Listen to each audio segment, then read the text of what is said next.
Selamat siang, Bu. Selamat siang, Butin. Bagaimana, Butin? Apa kabarnya? Alhamdulillah, kabar sehat. Mudah-mudahan Bu Siti hari ini sehat juga ya. Alhamdulillah, Butin, walaupun agak sedikit batuk sih saya hari ini. Bagaimana, Butin? Apa tujuan Ibu nih ketemu saya hari ini? Tujuan saya ketemu Bu Siti itu saya pengen mencari pencerahan dalam hal pembuatan RPP yang berdiferensiasi. Itu saya masih bingung. Oh Begitu, Bu. gitu. Berarti tujuan Ibu ketemu saya hari ini ingin menanyakan bagaimana cara membuat RPP berdiferensiasi. Benar Ya, begitu, Butin? betul, iya. Oke, baik Butin. Sebelum ke masalah tersebut, apa sih Ibu tahu tentang RPP berdiferensiasi itu, Butin? Setahu saya RPP yang berdiferensiasi itu adalah sebuah RPP yang di dalamnya dalam proses pembelajarannya terdapat pengelompokan siswa yang sesuai dengan minat dan bakat mereka. Oh gitu. Nah itu di situ nanti mengelompokkan siswanya dengan cara apa, Butin? Saya mengelompokkan yang pertama adalah yang belum begitu paham, kemudian kelompok kedua yang sudah paham, kelompok ketiga yang sudah paham dan bisa memberikan arahan kepada kelompok yang lainnya. Oh gitu. Untuk mengelompokkan itu apakah Butin akan melakukan assessment atau apa gitu, Butin? Ya, saya akan memberikan asesmen, baik itu asesmen kognitif maupun non kognitif. Baik, berarti nanti dari situ Ibu mengelompokkan gitu ya? Iya. Baik, setelah itu apa nanti yang akan Ibu lakukan pada saat membuat RPP berdiferensiasi tersebut, Butin? Saya akan membuat kelompok-kelompok kecil, kemudian di situ saya akan mengadakan pembelajaran dengan berdiskusi kelompok dan memetakan kelompok-kelompok tersebut dalam pelaksanaan mengerjakan asesmennya. Baik, berarti pada saat nanti pelaksanaannya nanti di RPP tersebut Ibu akan melakukan hal tersebut ya, Butin ya? Iya. Lalu ada nggak sih, Butin, hambatannya? Misalkan tadi kan Ibu mengelompokkan nih, melakukan assessment ya, diagnostik kognitif dan non kognitif. Ada nggak, Butin, hambatannya? Hambatan yang biasa terjadi kalau dalam hal tersebut adalah masih ada beberapa siswa yang kurang aktif dalam berdiskusi. Oh begitu. Iya, kemudian waktu pelaksanaan diskusi mungkin ada beberapa waktu yang kurang efektif. Baik, nah menurut Butin kalau ada masalah seperti itu nantinya, apa solusinya? Saya akan memanggil siswa-siswa yang kurang aktif tersebut, akan saya beri arahan, nasihat, biar dia sesuai dengan apa yang harus dia kerjakan. Wow, luar biasa nih Butin ya. Lalu kalau dilihat dari yang Ibu miliki nih, Ibu dari skala 1 sampai 10, kira-kira Ibu ada di skala berapa nih, Butin? Mungkin kalau dari skala 1 sampai 10, saya masih berada di angka 7, Ibu. Oke, baik Butin. Mungkin nanti ke depannya setelah Ibu mendapatkan pencerahan ya, setelah kita coaching ini mungkin Ibu bisa nanti jadi skala 9 atau 10 ya, Butin ya. Mudah-mudahan, ya. Nah, lalu ke depannya kan Ibu sudah bikin nih rencana RPP berdiferensiasi tersebut. Ya. Nah, rencana ke depan Ibu akan melakukan dong di kelas nanti pada saat observasi ya? Iya. Iya, ada nggak prioritas utama yang diutamakan pada saat nanti di kegiatan observasi nanti, Butin? Prioritas utama saya adalah bahwa pengelompokan anak-anak tersebut sudah disesuaikan dengan minat dan bakat masing-masing. Oke, baik, berarti ada strategi pembelajaran khusus dong ya? Strategi Ya. apa yang akan Ibu pakai nanti, Bu? Strategi Di yang RPP saya tersebut. strategi yang akan saya gunakan adalah problem based learning. Ya, sepertinya sangat tepat ya Butin untuk masalah tadi Ibu paparkan ya nanti Ya. RPP tersebut ya. Lalu butuh berapa lama Ibu untuk membuat RPP berdiferensiasi tersebut, Butin? Saya kira-kira butuh waktu 1 minggu. 1 minggu dari sekarang ya, berarti Ya. nanti sesuai dengan jadwal kita observasi ya Butin ya, Ya, kita betul. observasi. Oke, baik. Lalu menurut Butin apa sih ukuran keberhasilan Butin pada saat nanti setelah membuat RPP berdiferensiasi? Apa tuh yang menurut Butin tuh udah berhasil nih RPP saya gitu dibuat? Ukuran keberhasilan adalah bahwa pembuatan RPP saya dengan ada beberapa langkah-langkah di situ, ada pendahuluan, ada kegiatan inti, ada kegiatan penutup, semuanya berjalan sesuai rencana. Oke, baik, luar biasa. Lalu nanti untuk penilaian asesmennya apa yang dihasilkan Butin dari RPP berdiferensiasi nanti? Apakah menghasilkan produk yang berbeda atau bagaimana? Produknya berbeda-beda karena dari kelompok yang berbeda, kemudian minat yang berbeda juga, bisa berupa gambar, bisa berupa puisi, bisa berupa narasi sesuai dengan minat dan bakat masing-masing. Wow, luar biasa nih Bu Tin. Sepertinya menurut saya pemahaman Ibu tentang membuat RPP berdiferensiasi menurut saya sebetulnya udah cukup ya Bu Tin, ya tinggal nanti dikembangkan ya. Nah, lalu bagaimana nih Bu Tin, komitmen Ibu terhadap pembuatan nanti nih RPP ini, komitmennya bagaimana? Untuk membuatnya, kan Ibu membuatnya RPP berdiferensiasi, Iya. komitmen Ibu untuk membuatnya tadi harus seperti apa Bu Tin? Saya harus sesuai dengan prosedur yang ada. Jadi ada langkah-langkah yang harus saya lakukan menyesuaikan dengan waktu yang kita jadwalkan gitu. Kemudian anak-anak juga harus melaksanakan sesuai dengan prosedur yang ada di RPP tersebut. Baik, lalu siapa yang akan membantu Ibu dalam melaksanakan rencana aksi Ibu itu? Yang akan membantu saya, mestinya saya tidak lupa untuk meminta pendapat dari guru sesama mapel. Dalam hal ini ada Pak Maroji, ada Bulan Tio. Saya akan minta pendapat Bu Siti juga, dan tidak lupa saya minta pendapat dari Ibu Kepala Sekolah. Baik, sepertinya sudah luar biasa nih Bu Tin ya. Ibu juga nanti dari rencana aksi, Ibu juga akan melaksanakan tanggung jawab tadi dengan melakukan komitmen yang sudah Ibu jabarkan tadi, akan berkoordinasi dengan Bu Lamtio, Pak Maroji, begitu Bu Tin ya? Iya. Nah, lalu bagaimana nih tindak lanjut setelah coaching ini? Ibu apakah merasakan setelah mendapatkan pencerahan atau bagaimana Bu Tin? Alhamdulillah, setelah saya ketemu Bu Siti dengan adanya pencerahan ini, saya sedikit lega. Mudah-mudahan kedepannya dalam saya pembuatan RPP yang berdiferensiasi sudah tidak mengalami kendala dan bisa dilaksanakan sesuai dengan apa yang kita inginkan. Baik, alhamdulillah Bu Tin ya. Semoga nanti pada saat pelaksanaan observasinya Bu Tin bisa melaksanakan RPP berdiferensiasi yang telah Ibu susun dengan baik pada saat observasi Bu Tin ya. Iya. Baik, bagaimana Bu Tin, ada lagi? Mungkin untuk kali ini cukup. Tapi tetap saya nanti mengalami kendala, saya tetap minta bantuan Bu Siti. Mudah-mudahan kedepannya kerjasama kita berjalan dengan baik, dan apabila ada kendala saya bisa meminta bantuan untuk pencerahan selanjutnya. Baik Bu Tin, terima kasih. Terima kasih kembali.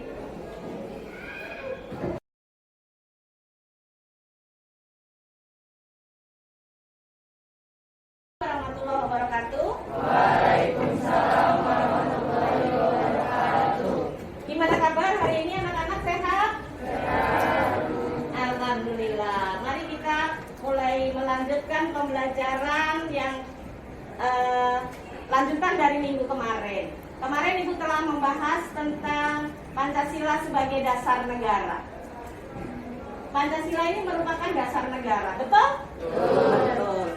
Nah, di sini Indonesia itu mempunyai dasar negara Pancasila. Panca berarti 5, sila artinya dasar. Berarti 5 dasar. Sila pertamanya? Sila kedua? Sila ketiga? Sila keempat?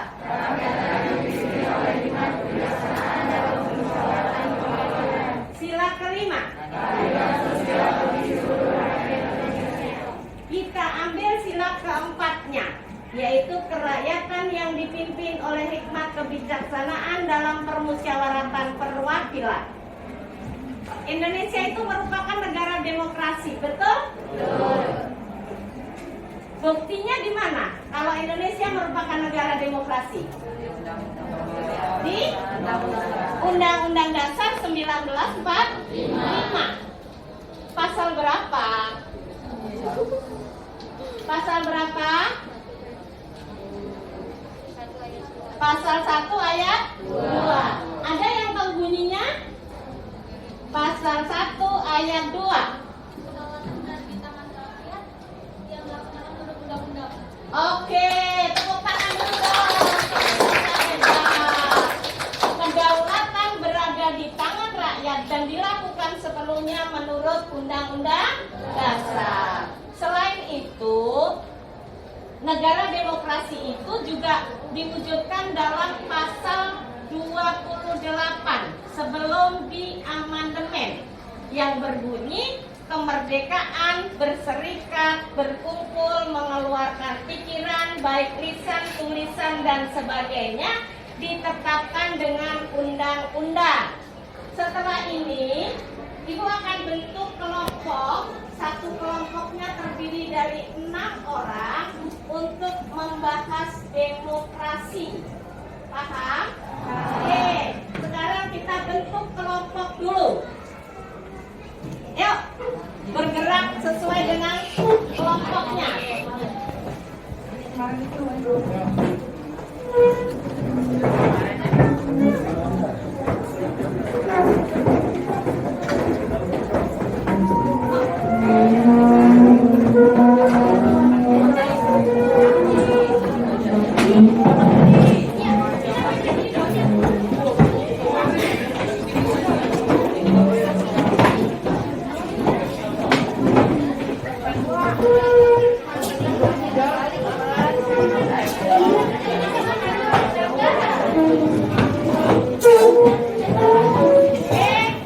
dulu pinter. Harus spin spin.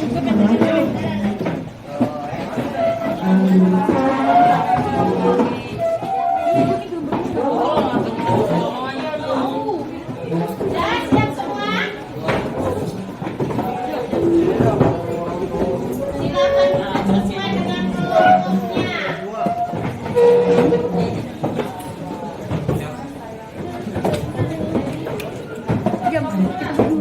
Pembelajaran kali ini cukup sampai di sini. Untuk hasil diskusinya nanti dikumpulkan per kelompok. Jangan lupa tulis anggota kelompoknya, kemudian dikumpulkan ke Ibu. Paham? Oke, untuk minggu depan tolong dipersiapkan lagi untuk berdiskusi untuk materi yang berikutnya. Mungkin sampai di sini dulu. Minggu depan kita jumpa lagi. Assalamualaikum warahmatullahi wabarakatuh.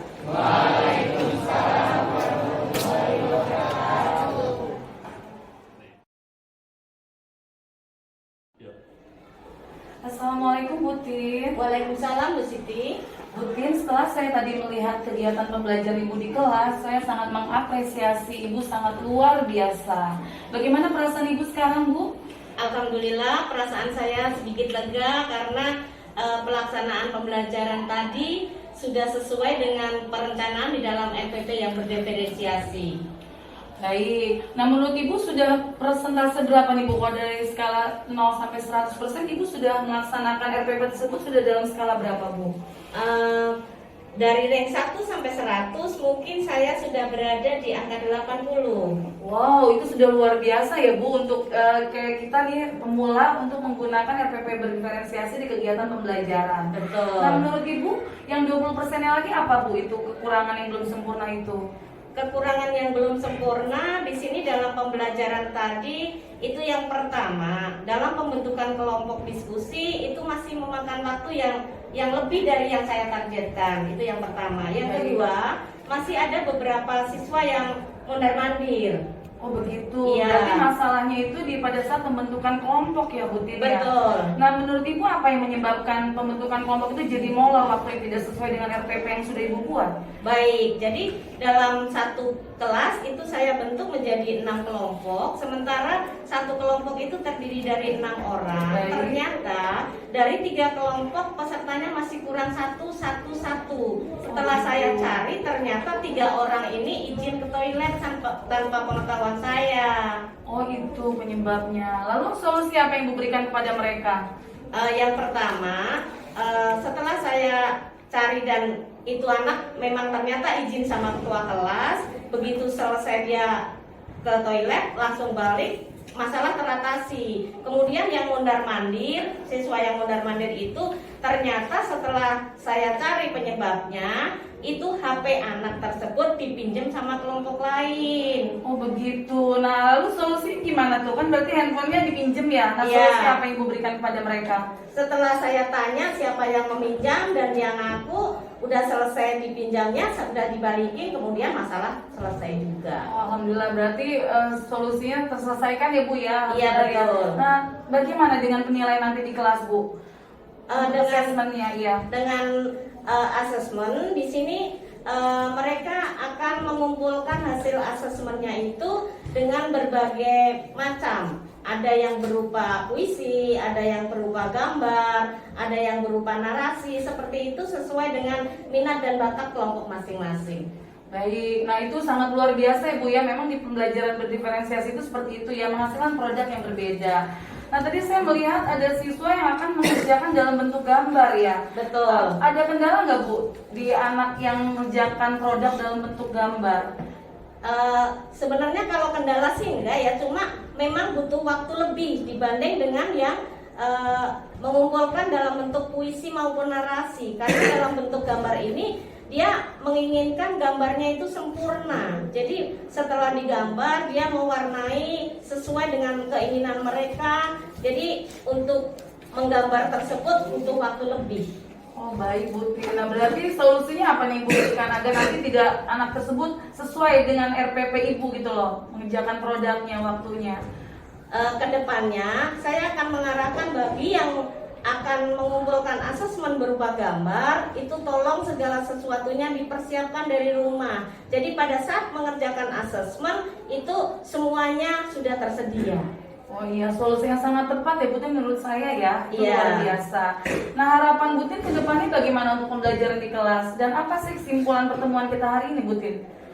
Harapan saya kedepannya tetap akan menggunakan RPP yang berdiferensiasi. Saya akan melaksanakan sesuai dengan langkah-langkah yang telah saya buat. Ada pendahuluan, ada kegiatan inti, ada penutup, ada asesmen, dan hasil asesmen juga sudah terkumpul. Baik. Nah, kesimpulan saya, ternyata di sini menggunakan asesmen yang berdiferensiasi itu sangat menyenangkan. Wow, luar biasa nih Bu Tin ya. Tetap semangat ya Bu Tin ya. Kita mulai menggunakan pembelajaran kita dengan RPP berdiferensiasi. Iya. Luar biasa Bu Tin.